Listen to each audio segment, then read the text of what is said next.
যুক্তরাষ্ট্রে ভ্রমণ নিষেধাজ্ঞা সম্প্রসারণের পরিকল্পনা করেছে ট্রাম্প প্রশাসন। বর্তমানে ১৯টি দেশকে প্রভাবিত করা এই নিষেধাজ্ঞা আগামীতে ৩০টিরও বেশি দেশে সম্প্রসারিত হবে।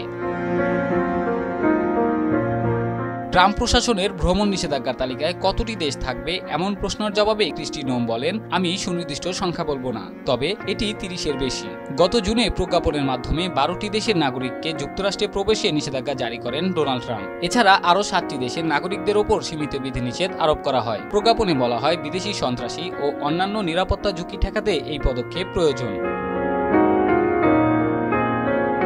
এর আগে রয়টার্সের এক প্রতিবেদনে বলা হয়েছিল, ট্রাম্প প্রশাসন ৩৬টি দেশের নাগরিকদের যুক্তরাষ্ট্রে প্রবেশ নিষিদ্ধ করার বিষয়ে বিবেচনা করছে। তালিকা সম্প্রসারণ হলে এটি অভিবাসন নীতিতে প্রশাসনের আরও কঠোর পদক্ষেপ হিসেবে দেখা হবে।